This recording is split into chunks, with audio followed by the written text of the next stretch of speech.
Hello, Jono, and we're back as my headphones fall out my ears. How's it going, mate? Listen, life is hard, but we keep going, right? Exactly. We're sitting in. I'm sitting in my bedroom talking to you right now, and I had to kind of swap the whole situation around because if you have to see the thunderstorm that is behind the screen, you would be very embarrassed to be a mate of mine.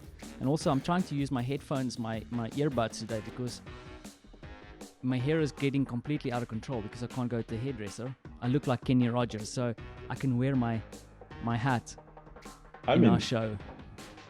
I like it very much. Anyways, dude, we are digressing, and we're here to do some hard work, right? So one of the key things that we've been speaking about a lot offline is just keeping some kind of cadence around the work that you're doing. It's really, at the moment with the social isolation going on, it's hard to, keep track of everything, keep in kind of a flow and, focused on what you need to do because you don't get to leave and go work somewhere. You are working where you're sleeping. So keeping some kind of, what is the word I'm looking for? Like a schedule, a cadence, rhythm. I like that. That is what we need to do. I believe in that. But then specifically also when it comes to consuming content, right? Something that I've been slipping up a little bit until now for the last couple of weeks is my reading has really suffered. Reading, really? Yeah, reading, podcast listening, consuming content, because a lot of the content that I consume is actually when I'm commuting, when I'm on the road. And I think what we want to talk about today is really getting back into a rhythm. So I've been starting to do that for the last couple of days, and I'll get into that. And then the bulk of the show is really to pulse and talk a little bit about retention of information, right? Because the one thing that we do is we start reading, but then I find it sometimes is that after you've done your reading, you go like, okay, shit, what did I just read? How do you retain it? So we want to talk a little bit about the methods that we use, especially now, right? There's really like an opportunity to get to learn a little bit more and read more. So, I mean, just before we go into that, and I would like to hear what you're doing, Jono, is just from my side is that earlier this week, what I started doing is I started really scheduling out specifically what my reading time is. So I have reading time at night and I have reading time in the mornings. And I'm also flexing the mediums that I'm using. So, for example, in the morning, I'm trying to do a bit of exercise, and then I listen to an audiobook. And then at night, I read. I like to, rather than grab a book and specifically read it from actual paper pages. And I found that's helped. But what I'm doing, though, is that I'm listening and reading to the same book, right? Subtitles? Yeah, subtitles. And we have So I will start. Yeah. So I wanted to say, we have Vishek watching us. So shout out to Vishek. Hello, Vishek. Yeah. Also a podcaster. Grab his show. No. Listen to us first. Cool, man. Okay, so Jono, what are you doing, man? How are you working your reading out and keeping yourself busy during this time? I mean, the first thing is that to address the point you told about before, I'm lucky that I was used to the 6-second commute. So this is not something I had to change. Now, when it comes to my rhythm, so it didn't change since the last few months. What I try to do is start the day with reading. Why do I do that? It's because when the day starts, things happen. And even if you plan your day properly, the issue is that your planning is going to get messed up by the other folks with whom you're working with. So if you plan, in my case at least, if I plan my reading session at 4 p.m. or something, the afternoon or even at noon, that's not going to happen 80% of the case. That's not going to happen most of the time because I know that what's going to happen in real life is that at 4:30 p.m., one of my colleagues will ask me, oh, can we have a quick chat? Can we have a quick meeting? And boom, next thing you know, day is ending and I didn't have time to read anything. And as you mentioned very well, the key to read properly is to read properly. I won't say properly. The key to read a lot is to read often and Yeah, get that rhythm. exactly. I mean, I've really like I've actually started scheduling out time to read. So that is super important. And I think the other thing to focus on is also the formats that you're using, right? Like I mentioned a little bit earlier, is that audio is really, really good. But I don't know about you. I find that when I listen to audio, the retention is difficult, right? It depends on what you're listening, because I listen to my business books. Some people say you shouldn't be doing that or don't prefer doing that. What are you doing? Uh,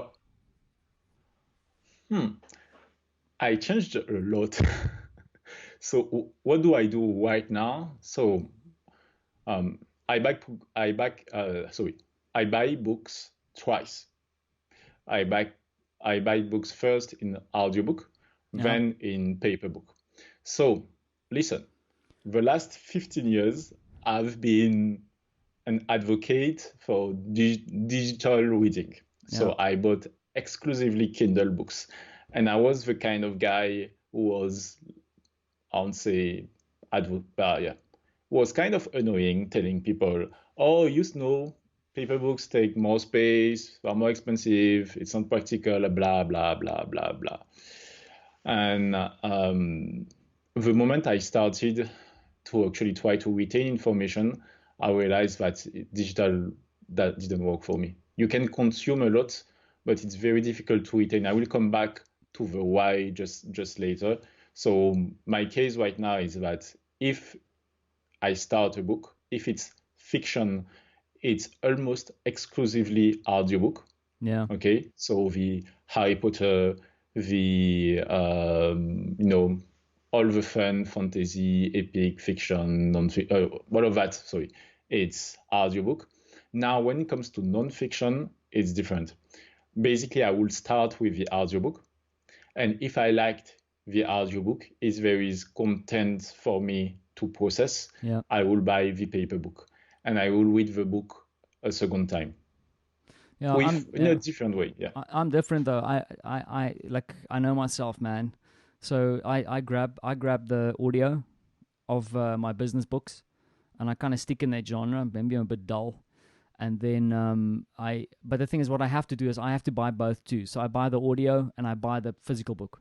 I usually jump into the audiobook first, listening to the audiobook with some. I mean, there's a ton of books out there, right? And let's be honest, not all of them are great. So I usually dive into the audiobook, and for example, like Made to Stick, the first version I bought was the audiobook, right? And I went, okay, cool, this is interesting. Let's see what more, and also then for reference, right? Because a lot of times I need to reference books for work, so it's easier to Right. reference the hard copy. So then I go and buy the hard copy. I've kind of Hard copy. floated Yeah. I've kind of floated away from the Kindle versions. Because just flicking through it quickly and getting real hands on and getting references, I found that has been quite hard for me. But Jonathan, I think what we want to dive into, right, before I start rambling off on a tangent again, is really around now that we've spoken about formatting and scheduling your reading time and keeping the rhythm. It's about you've got some specific techniques that you're focusing on to help you with retention, and you've got this kind of machine going that you've exposed me to. It's like, it's a little bit insane, but I mean, for us humans and mortals listening to you, we can maybe take a few tips from you and then go to human level. So if you don't mind sharing some of your I think you call it active reading and rereading techniques. Yeah. Yeah. I'm sorry for you listening. I'm going to show something on the camera.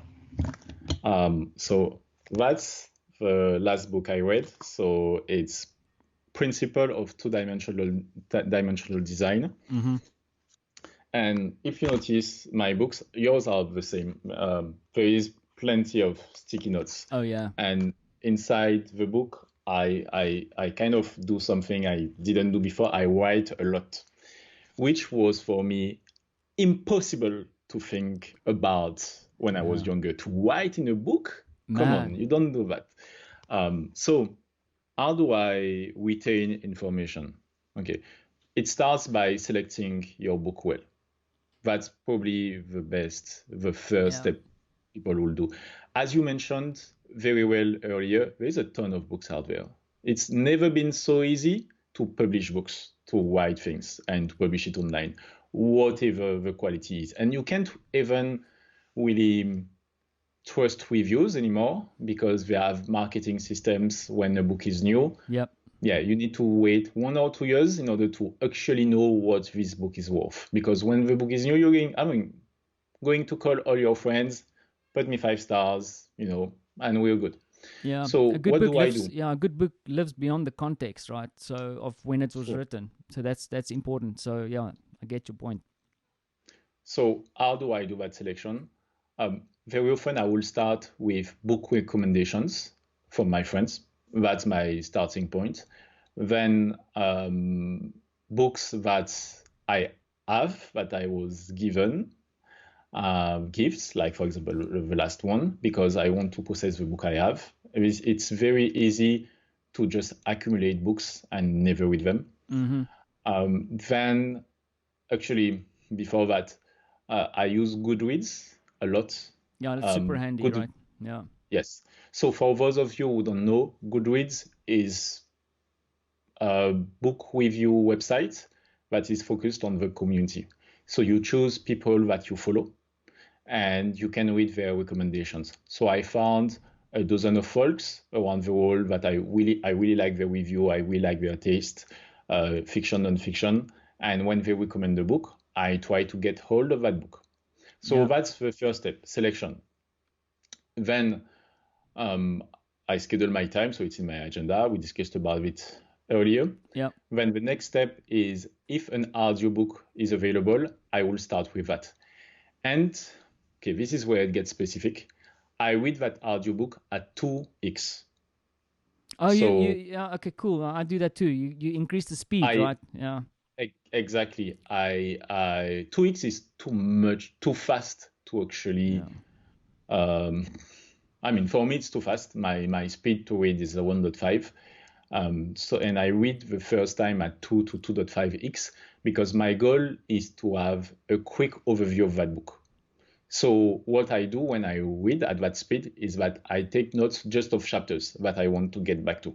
Yeah. So I go through it. So I did that with the last book I read. So before that one, No Time to Spare from Ursula Le Guin, which is a biography, so non-fiction.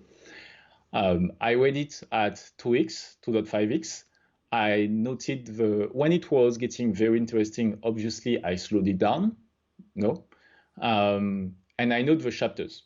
And my next step is to wait 1 week or 2 weeks. In that case, okay, because of the issues that we had, it's going to be more. But to buy basically the paper book and come back to those chapters. So I don't go through the full book again. Yeah. I go back to the chapters in which add data I can process. Yeah. Once I have those chapters, I do there are a lot of techniques that you can do, but what do work for me is margin alias. So I'm taking a crayon. I'm not courageous enough to use a pen yet, so I'm taking a crayon. Yeah. And I Pencil, write into pencil, and I write into that book. Excellent. I write my notes, I write my thoughts, I write the links to other books. This is very, very, very important. Write everything that books make me think of. And once I go through the book, so this way a second time, I then enter those notes into my system. That's digital, right? You do it digital. Which is digital. Even though I think I will create an analog system too in the future. Yeah. That's a project. So that's for the episodes in 6 months. Right now I have a digital, basically second brain, I would say, in which I only input the content I enjoyed from that book, I really try to limit myself. The goal is not to do like an academic summary of the book. No, that is Yeah, not you the never go point. back to look at it at all, right? You have that book, so you don't need to rewrite that book again. So what I'm trying is to choose the best, the best items from that book that make sense for me in my practice or in my life. And then I put that in my system. So the system itself, it's called Zettelkasten. Yeah. Oh, okay. We'll put that in the show notes, by the way. Yeah. And we could have a full episode only on Zettelkasten, but to make it short, is a system for you to organize information so that you can retrieve it by association and not by searching in folder way. A good article also I will put in the show notes is the system of Ryan Holiday, who is a very, very famous writer. He wrote that marketing book, Trust Me, I'm Lying. I love it already. And he wrote one book on Stoicism, that's his last book. And he has a system that he explained that is really close to Zettelkasten, that we will share in the show notes. Excellent. So basically, what I do is that I never write without a pencil. I never read, the paper book without a pencil in my hand. I write my notes. I am very conscious that I don't want to rewrite everything. A simple example is that I don't quote. I write with my own words what I understood previously. Yeah. And then I put the reference. So I say, okay, page 32, 33, if I want to get back to the source text. And then if there is content I can process for a future article or anything, I can create what they call a permanent note in which I'm going to quote, but that's going to be a real piece of content I can publish. So that's pretty much it. That's pretty much the first part of it. Yeah. And the thing is, I just add something, because I really feel like we've spoken about it before. It's like the systematization. Wow. That's a hard word for Afrikaans guy to say. But to do that is really important. And, I find that retention of specific details of books that I read is super important. So I follow the same as you. I have tons of sticky notes and stuff in books as well. But the one thing that I've started doing, but I've been doing it for a long time, is to actually do sketch notes on the actual book. So especially when I listen to audiobooks, the only thing is like keeping the momentum, because you fall behind, it becomes a bit of a pain in the ass. So I'll also do a show and tell. This is my little my traveler's notebook, and then you'll see when I flip this bad boy open, I actually have sketches from a lot of the books that I've read, which I feel like the sketchnoting really works well, because in any book that an author puts together, there is some kind of mental model or structure that this person puts together, right? And sometimes I feel a lot of authors try and elaborate on all the points, but if you kind of dig deep into that book, there's a structure, there's a basic thing that you can explain, the 1-minute pitch. What is this book about? So with the sketch notes, I try and actually uncover what that kind of 1-minute pitch is. The only thing that I think is weak with the sketch notes is retention of specific things, quotable elements that you can then pull out of the book. But I think in combination with what you just spoken about, and we'll put it in the show notes, and then combining it with trying to articulate what you've read through writing it, not just typing it in a computer, becomes important to help you with the retention. And also the other thing, dude, I don't know if you do it a lot, but I have to start doing it now, is rereading. Because I sometimes I do. I see in Goodreads people hammer through books like machines, but I'm not, and I'm one of them. But then I'm go okay, cool, I've done my 18 or 20 books for the year. What can I actually remember? And sometimes you actually have to go back and reread stuff, right? So it's good to schedule those into the list. That's why it's to be a connoisseur and picking out the right things. Yeah, so let's wrap this up, right? Jono, where do you find block thinking? It's not a trick question. So on blockthinking.com, so blockthinking, block without a K.com. And you can also find us on Twitter. Yeah. So at blockthinking. Yeah, Twitter, Instagram, Facebook, Google Plus, The Pony All of- Express, your mother's I, aunt. thi- I think we are dead. Google Plus, right? I'm being an idiot. Sorry, man. And we will welcome your feedback if you want us to talk more about, what Yeah. do we do to retain information. If you want us to talk more about the Zettelkasten, which can be an episode in itself. Yeah. If you want to talk about basically how do you in your routine, how could you implement those solutions? Yeah. Yeah, I think just there's contact more. us. There's more in this topic. So, but the thing is, we're kind of testing the waters. And if you want to have a bit of a conversation or connect with us, or even have Jonathan elaborate a little bit, boom, send us a note, and we'll do that, right? Because we have lots of time to do that now, right, Jono? And then the other thing I wanted to add, right? I just want to send a shout out to your lovely fiance who's on the front lines, and also my cousins who are out there looking after our health. Guys, keep safe out there. We respect what you're doing.